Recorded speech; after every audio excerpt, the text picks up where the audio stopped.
Inna sholat, sesungguhnya sholat, tanha, mencegah, melarang, menjaga orang.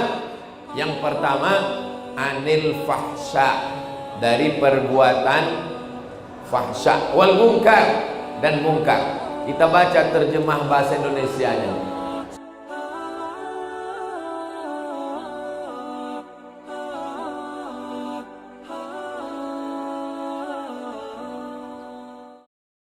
Assalamualaikum warahmatullahi wabarakatuh.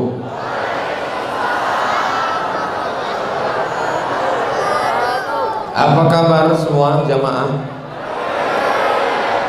Sehat?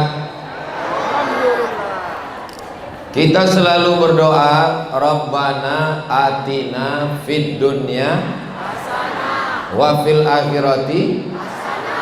Makanya kalau mau dapat hasanah, sering-sering ke masjid. Cerdas jamaah. Hasanah itu artinya baik. Lawan dari hasanah, sayyi'ah. Apa lawan dari hasanah? Sayyi'ah, jelek, buruk, tak baik. Maka kita ini semua maunya semuanya hasanah. Istrinya hasanah, suaminya, suami apa pula hasanah? Suami Abdul Somad. Sallallahu ala Muhammad, sallallahu alaihi wasallam, sallallahu ala Muhammad, sallallahu alaihi wasallam.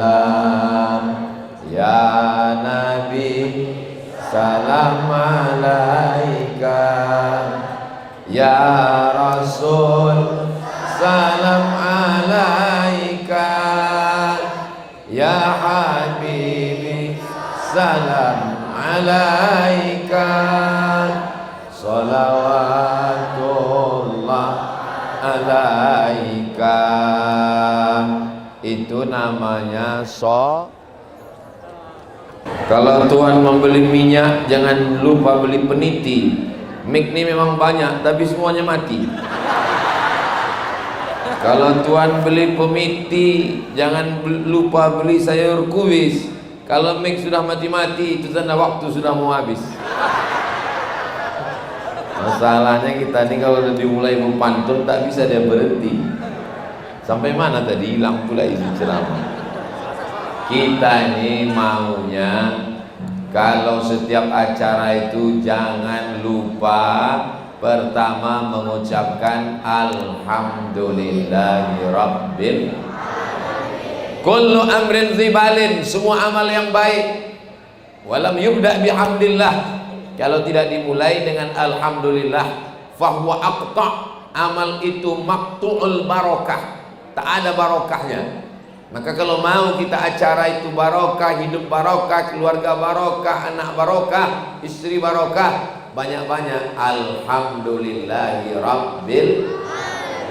Lalu kemudian di dalam masjid itu majelis rumah memperbanyak sodako, solawat. Nah, itulah tadi saya ajak semuanya bersolawat. Allahumma salli ala Sayyidina Muhammad wa ala ali Sayyidina Muhammad.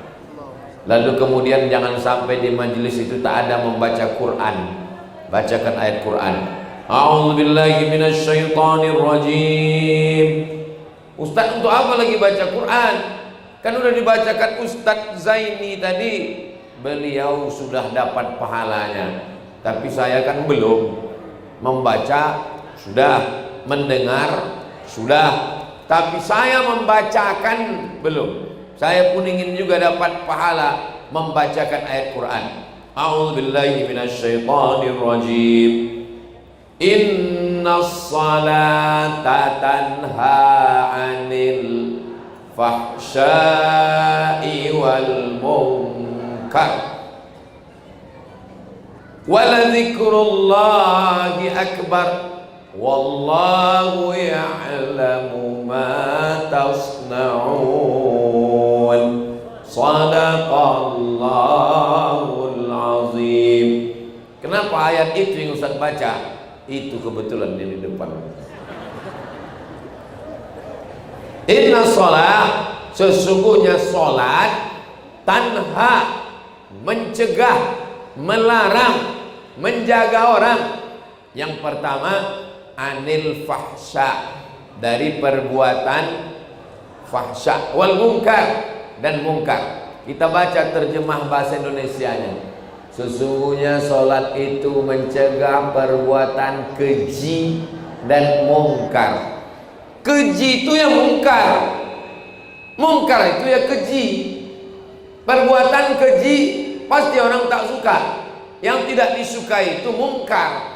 Perbuatan mungkar keji. Lalu apa beda fahsya dengan mungkar? Itulah mengapa baca Quran bagus, tapi lebih bagus lagi baca terjemah. Baca terjemah bagus, lebih bagus lagi baca makanya baca Qur'annya, baca terjemahnya, baca tafsir. Beda fahsya dengan mungkar. Fahsya ada hubungan dengan seksual. Mungkar tak ada hubungan dengan seksual. Bisa dibedakan? Saya ulang sekali lagi. Fahsya ada hubungan dengan seksual. Mungkar tak ada hubungan dengan seksual. Ada tetangga kita, orangnya rajin ke masjid, puasa Senin Kamis. Kalau kita bertamu ke rumahnya semua keluar. Dari nasi lemak, nasi uduk, nasi minyak, semua keluar. Tapi gatal. Itu masuknya kemana? Fahsya. Masuknya fahsya. Ada tetangga kita, orangnya sopan, cakapnya tak porno, matanya tak jelalatan, orangnya menjaga diri, tapi pelitnya minta ampun. Pergi kita ke rumahnya, pas sudah mau pulang kita baru dibilang, tunggulah sebentar Ustaz, teh manis sebentar lagi keluar. Padahal udah hampir 3 jam kita duduk di sini. Itu apa namanya? Itu bakhil namanya, bukan mungkar. Itu bakhil namanya, pelit. Tapi penyakit pelit itu dia hubungannya bukan seksual, dia perbuatan mungkar. Ada pembangunan masjid, dia yang nyumbang tiang, dia yang ngasih lampu, dia yang nyumbang sound system, ngasih AC, ngasih mimbar. Tapi asal lewat anak gadis orang, itu namanya fahsya.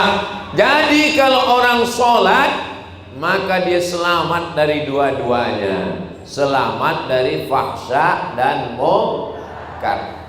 Bagaimana kalau ada orang rajin sholat ke masjid, sholat tahajud tak tinggal, sholat duha, tapi matanya tetap jelalatan dan tetap makan duit riba dan tetap pelit, berarti itu tandanya sholatnya perlu ditingkatkan lagi kualitasnya. Jangan gara-gara ini lalu berhenti. Abang untuk apa abang sholat? Kata istrinya. Ku tengok di chat abang habis kawan-kawan SMA dulu abang chat semua, abang cari yang janda-janda. Abang fahsya, kata dia ke suaminya. Untuk apa abang sholat? Abang main judi online juga. Bagus abang tak usah sholat. Itu tak betul. Nanti suaminya jadi tak sholat.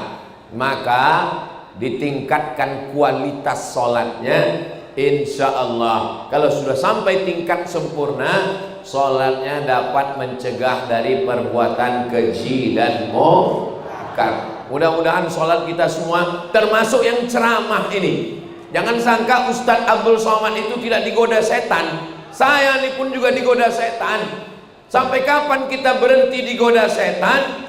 Sampai roh keluar dari jasad. Kalau udah roh keluar dari jasad, Kata setan, kau tak kugoda lagi dah. Udah selesai. Kalau bahasa orang Medannya, game is over. Permainan sudah selesai. Selama ayat di kandung badan, selama roh bersemayam dalam jasad, setan tidak pernah berhenti. Allazi waswisu fi sudurin nas minal jinnati. Ada salah seorang anggota DPR RI, Komisi 8 bidang agama, datang ke sekolah SMK, SMP, SMA, SMU. Pelajarnya semua di tanah lapang 1000 orang. Ditanyanya pagi itu, adik-adik tolong jujur, siap? Siap, kata orang itu 1000 orang. Yang sholat subuh tadi pagi ke masjid, angkat tangan. 1000 orang, cuman satulah yang angkat tangan sholat subuh ke masjid. Dan yang satu itu pas ditanya, kok sholat subuh ke masjid? Karena aku tidur di masjid. Ini tidak terjadi di Sumatera Utara. Tidak terjadi. Kalau di Sumatera Utara semuanya tak ke masjid. Bukan. Ini tidak boleh sebut di mana daerahnya. Menjaga kode etik jurnalistik. Kenapa anak sampai tidak ke masjid? Ini menjadi pertanyaan besar. Wahai para suami-suami, wahai para bapak-bapak, kalian adalah kepala rumah tangga. Kullukum ra'in, setiap kalian pemimpin.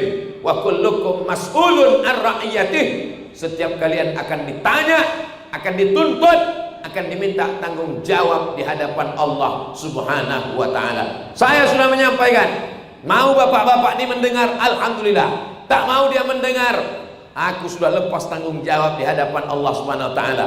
Hai bapak-bapak, hai suami-suami, kalian diminta tanggung jawab di hadapan Allah. Datanglah ibu-ibu, Ustaz Somad, ya alhamdulillah Pak Ustaz, saya sudah sholat. Anak-anak pun sudah. Siapa yang nggak sholat di rumah itu? Laki saya Pak Ustaz. Padahal yang pertama nanti ditanya adalah suami, istri berikutnya, anak nanti, kepala rumah tangga dulu. Dan di antara yang pertama ditanya adalah inna awwala ma yuhasabu bihil abdu yaumal qiyamah. Yang pertama kali dihisab, ditanya adalah sholat. Muru auladakum bis sholat, suruh anak kamu sholat. Wahum abna'u sab'an sinin, berumur 7 tahun.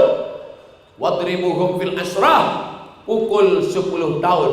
Wafarriquhum fil madaji, pisah tempat tidur. Anak laki-laki jangan lagi satu tempat tidur sama anak perempuan. Na'udzubillah, terjadi macam-macam. Anak jangan lagi satu tempat tidur sama orang tua. Banyak efek negatif yang tak baik. Ini asas dasar pendidikan Islam. Tapi saya tak ragu sedikit pun, Masjid Al-Hasanah ini penuh dengan jamaah. Sampai tak muat, tengoklah ibu-ibu sampai berdiri di pintu. Masya Allah. Apa kabar ibu? Sehat bu? Asal sehat udah jadilah itu dah. Berdiri orang tu. Dengar suara saya bu? Tak dengar, kok dengar pasti dia mengangguk. Kau tanya dengan bu, kiki. Bapak Ibu yang dimuliakan Allah Subhanahu wa ta'ala, maka kita ajarkan anak kita sholat. Rukun yang paling penting dalam sholat adalah la sholata, tidak sah sholat liman lam yaqra bi fatihatil kitab. Kalau tidak sah sholat karena tidak betul membaca Al-Fatihah. Hubungi Ustadz Qori Internasional. Suatu keluarga, adik-adik beliau jumpa saya di Brunei, Ustadz Zainul. Keluarga beliau Qori, Masya Allah. Minta beliau, bapak-bapak yang belum pandai baca Quran, bilang ke Ustadz kita, Ustadz, mohon Ustadz datang ke rumah, saya mau belajar baca Quran 4 mata Pak Ustadz. Kalau bisa istri saya jangan sampai tahu, karena selama ini saya selalu nyuruh, tapi saya tak pandai baca Quran. Maka insya Allah diperbaiki bacaan Al-Fatihah. Ibu-ibu mungkin bukan profesor, mungkin bukan doktor, mungkin bukan kiai, mungkin bukan tuan guru, tapi insya Allah dapat pahala ulama. Kenapa? Mengajarkan anak baca Al-Fatihah. Kenapa bisa dapat baca Al-Fatihah dapat pahala? Ibu ajarkan anak baca Al-Fatihah, nanti anaknya sholat subuh, zuhur, asar, maghrib, isya, tahajud, witir, doa, mengalirlah pahalanya sampai hari kiamat insyaallah. Amin ya rabbal. 7 ayat disebut dengan sab'ul mathani, 7 yang diulang-ulang, karena satu hari diulang. Bismillahirrahmanirrahim. Banyak orang kena di huruf ra-nya kurang tasdid. Bismillahirrahmanirrahim. Hanya di dalam Bismillahirrahmanirrahim. Alhamdulillahi rabb, banyak kena di ra, tafkhim tebal. Alhamdulillahi rabbil di dalam Alhamdulillahi rabbil alamin. Nanti secara menghalusnya ke ustadz kita. Ada tahsin di Masjid Al-Hasanah ini?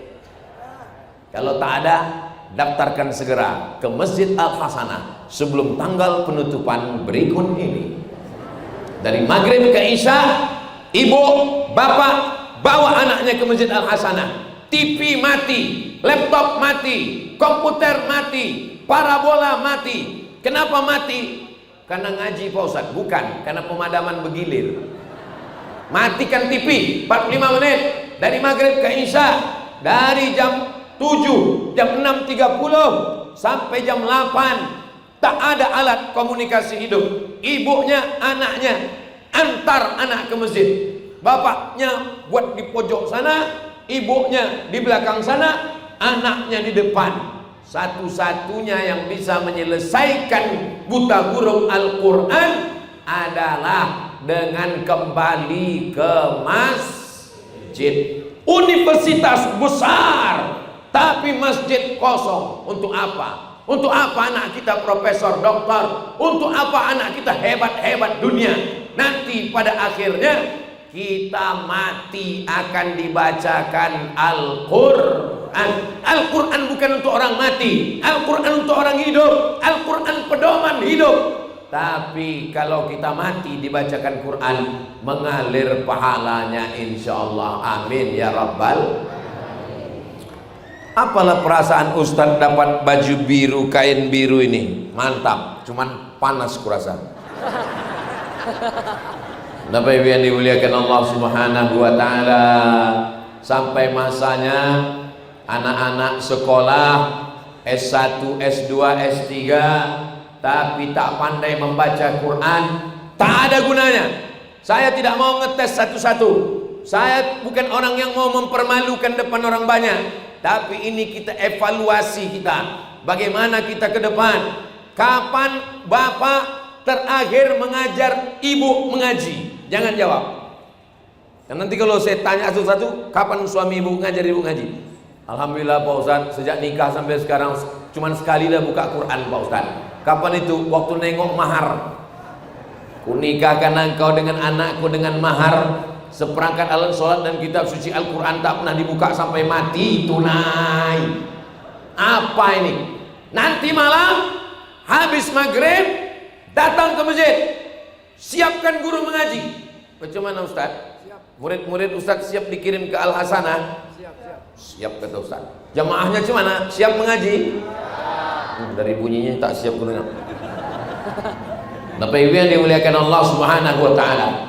Guru fisika PNS, guru kimia PNS, guru matematika PNS, guru bahasa Inggris PNS, guru mengaji macam kerakap tumbuh di batu, hidup segan mati tak mau. Guru mengaji di MDA dikasih honor 300.000 sebulan, gajian 6 bulan sekali, itu pun kena sunat di atas. Mau jadi apa anak-anak kita? Mau mengangkat PNS susah Pak Ustadz.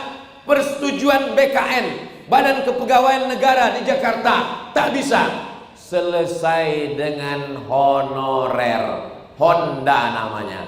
Honda itu yang bannya 2, honorer daerah. Dari mana duitnya?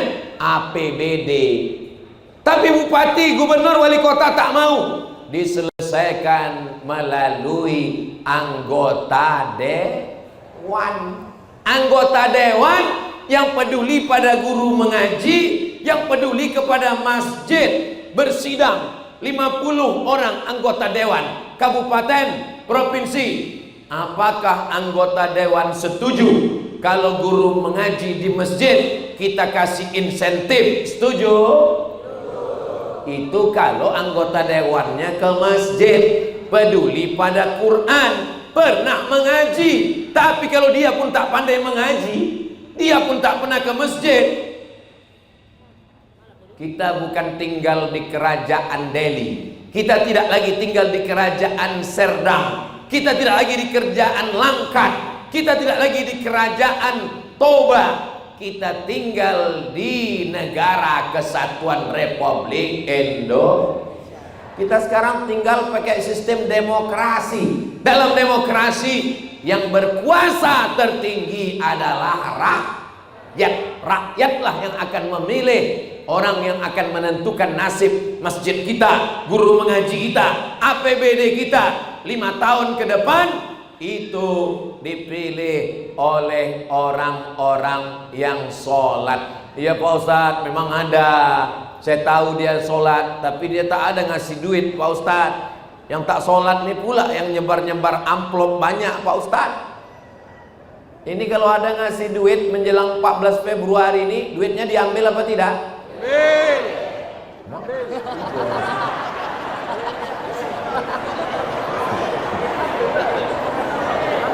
Ditanya, kenapa kau ambil duitnya? Ustadz, yang ada kan tolak bala Pak Ustadz. Tolak duit mana ada? Ayyuma lahmin, setiap daging di badan, nabata min haramin, kalau tumbuh dari yang haram, fannaru aulabi, tempatnya api neraka jahanam. Kalau ada duit haram, dibelikan ke nasi bungkus, dibelikan ke udang, dibelikan ke kepiting, dibelikan ke ikan, disuap ke mulut, berubah jadi darah, darah jadi daging, dagingnya menjadi santapan api neraka.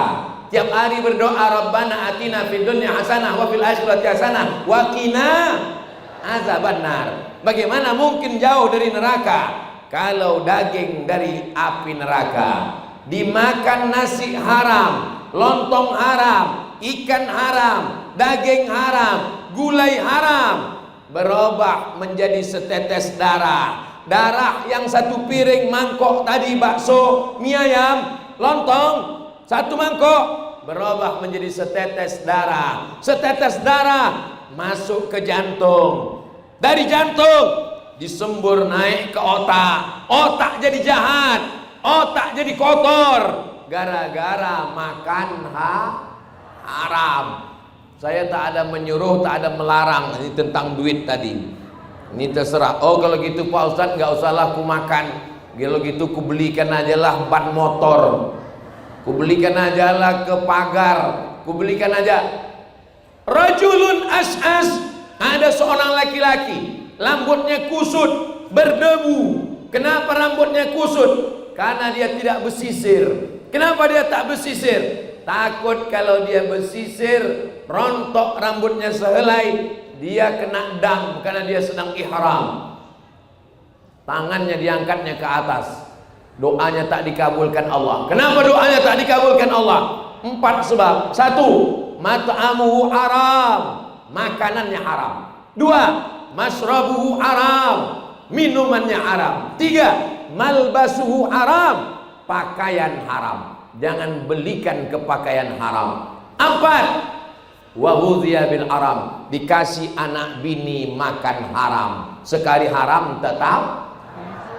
Cuman lah Pak Ustadz, dia desak terus, kami dikasihnya, ya ambil juga lah. Tapi tadi kata Ustadz makanan haram, daging haram, pakaian haram, semua haram. Ambil, serahkan ke Masjid Al Hasanah. Bawa, kasih sama pengurus. Assalamualaikum Pak Ngurus. Ya, ini ada aku bawa beberapa duit haramnya, ambil lah, aku nggak bisa. Saudara yang dimuliakan Allah Subhanahu wa taala.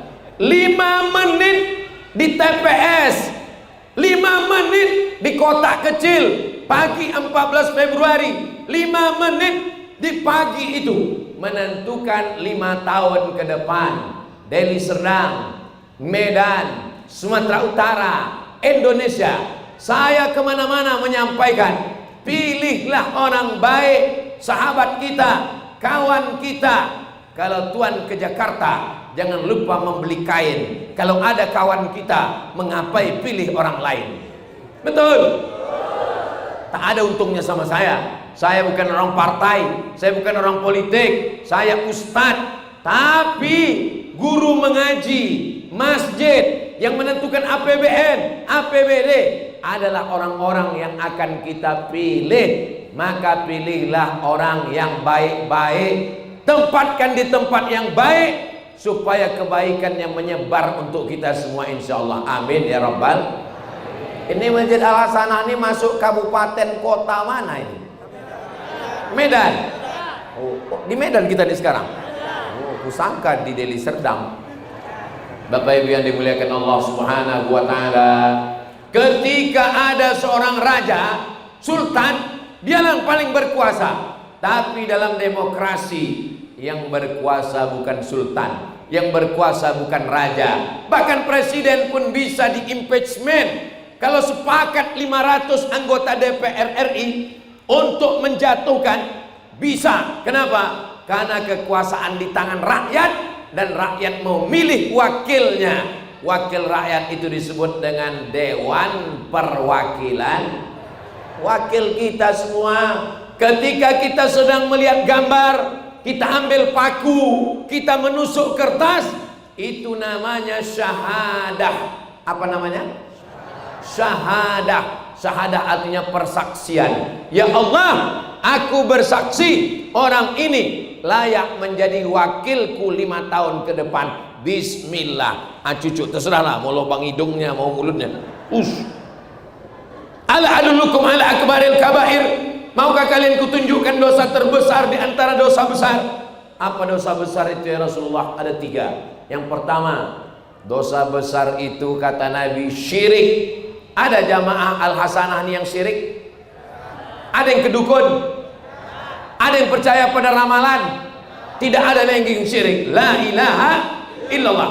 Dosa besar yang kedua, uququl walidain, durhaka pada orang tua. Ada Masjid Hasanah ini yang durhaka pada orang tua? Enggak ada, semuanya anak baik-baik. Ini yang hadir nih semua anak-anak berbakti orang tua semua, insyaallah. Amin. Yang ketiga, syahadatuz zur. Syahadah zur, kesaksian palsu.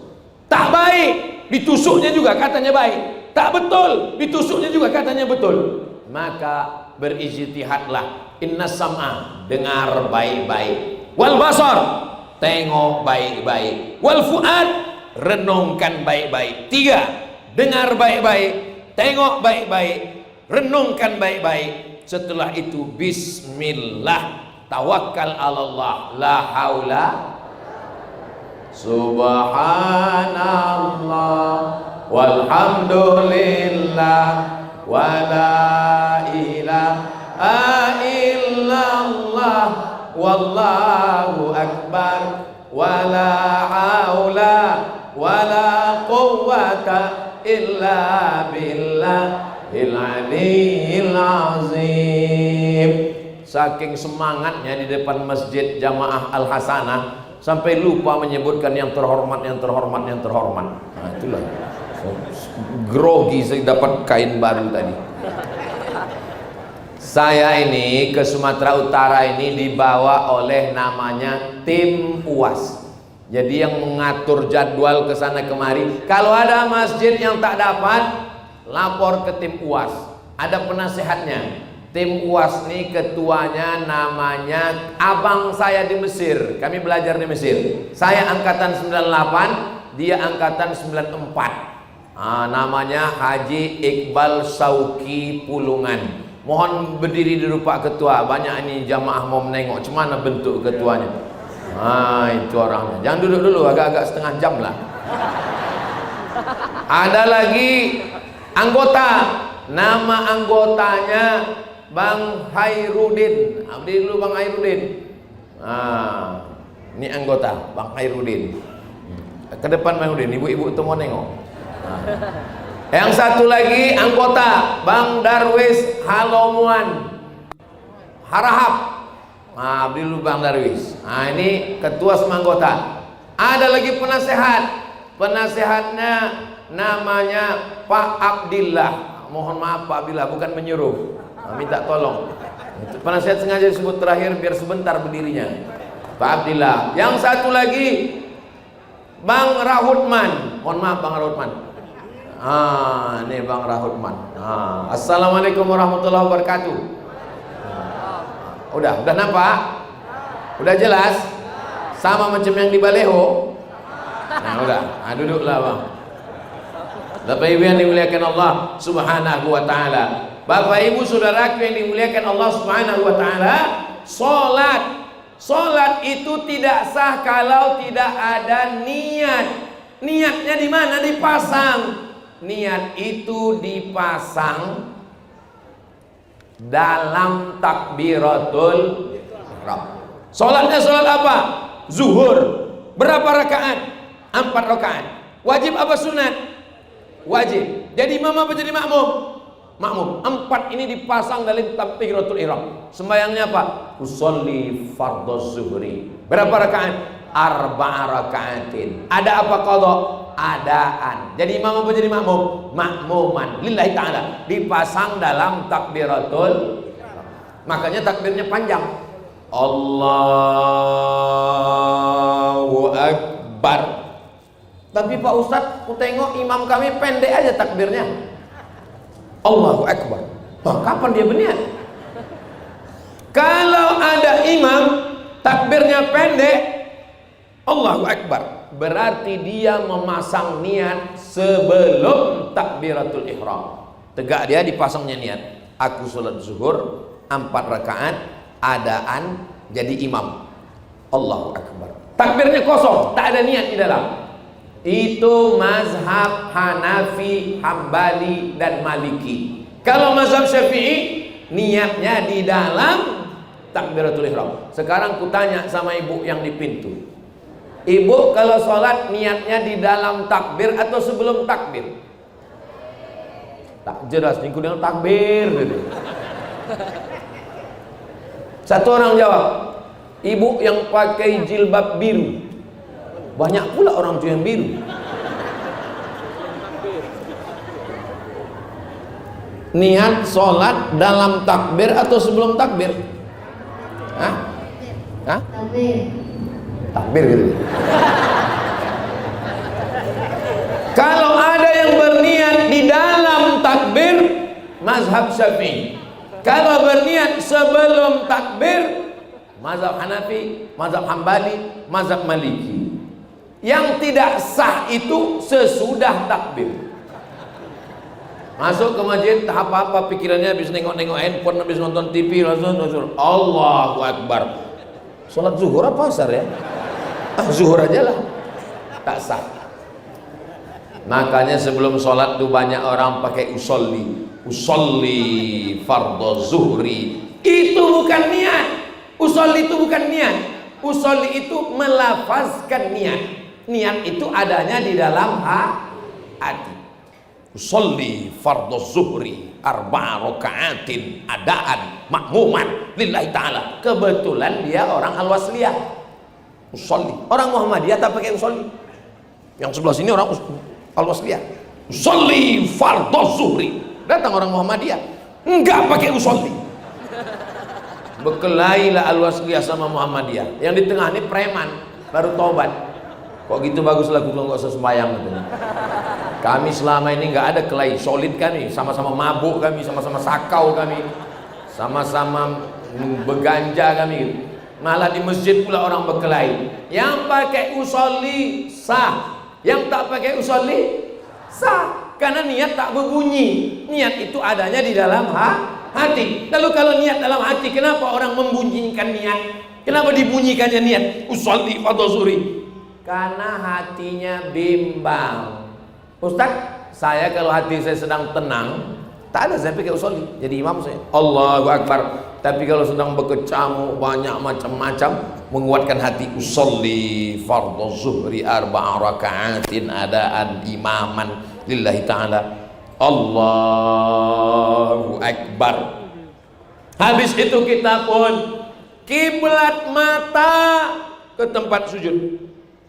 Kiblat mata ke tempat sujud. Jangan kiblat ke depan. Karena kalau mata menengok ke depan, ada pula orang pakai batik warna biru. Tengok, langsung terpikir, batik Ustaz Somad kemarin ini. Maka mata ke tempat sujud. Kiblat dada ke Ka'bah. Fawalli wajhaka syatral masjidil. Mata ke tempat sujud, dada ke Ka'bah, hati kepada Allah, telinga mendengar, pikiran fokus, jangan kemana-mana. Lalu kemudian membaca iftitah. Membaca iftitah sunnah. Iftitah yang saya pelajari dari kecil, Allahu Akbar kabira, walhamdulillahi katsira, wa subhanallahi bukratan wa asila. Tapi kawan saya iftitahnya lain. Allahumma ba'id baini wa baina khatayaya kama ba'adta bainal masyriqi wal maghrib. Yang baca Allahumma ba'id baini, angkat tangan. Allahumma ba'id, Allahumma ba'id, Allahumma ba'id. Sunnah, hadisnya jelas. Yang baca Allahu Akbar kabira, sunnah, hadis riwayat Abdullah bin Umar, anak Umar bin Khattab yang meriwayatkan hadis itu. Yang tak baca iftitah sah, tak baca iftitah sah. Tapi saya belum pernah sholat tidak pakai iftitah, karena walaupun sunnah, dia kita ikut Rasulullah sallallahu alaihi wasallam. Habis baca iftitah itu dibaca dengan mulut, didengar telinga. Allahumma ba'id baini wa baina khatayaya kama ba'adta bainal masyriqi wal maghrib. Wajjahtu wajhiya lilladzi fatara as-samawati wal arda hanifan musliman wa ma ana minal musyrikin. Kalau dibaca, telinga mendengar, pikiran fokus, hati mengingat Allah, mata menengok tempat sujud, insya Allah kita menjadi khusyuk. Tapi kalau mulut tak membaca, mata terpejam, mulut tak membaca, tak kemana-mana pikiran. Makanya takbir kuat, telinga mendengar, Allahu Akbar, Allahu Akbar. Nah, ini semua apa ini?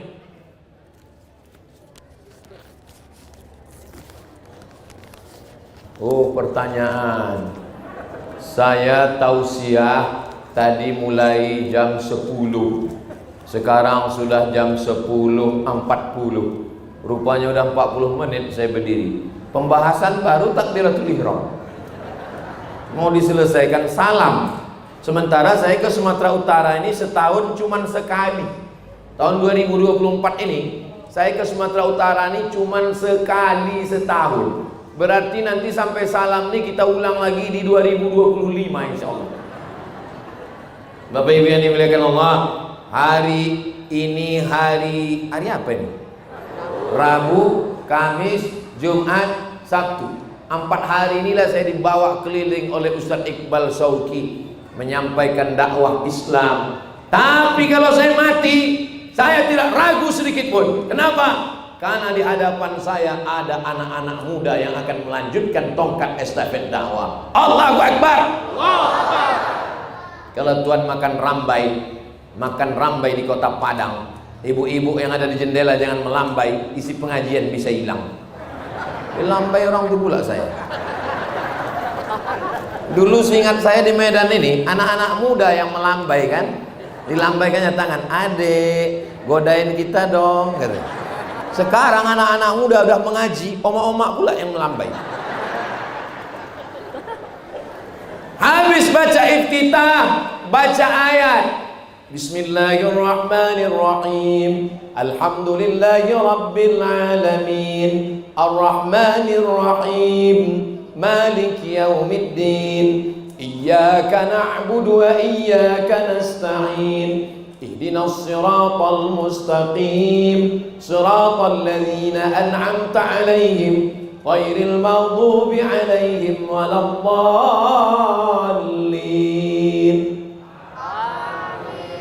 Habis itu baca ayat. Ayatnya apa Pak Ustadz? Menanya pula dia ayat apa? Macam banyak kali hafalan Qur'annya. Ya ayat yang biasa kau baca. Kulhu itu juga lah, apa lagi? Bismillahirrahmanirrahim. Qul huwallahu ahad. Allahus samad. Lam yalid wa lam yulad wa lam yakul lahu kufuwan ahad. Siapa yang baca sekali Qul huwallah sama dengan sepertiga Al-Quran. Baca Quran baca Qul huwallah 3 kali sama macam sekhatam Quran. Itulah maka tahlil kita selalu membaca Qul hu 3 kali.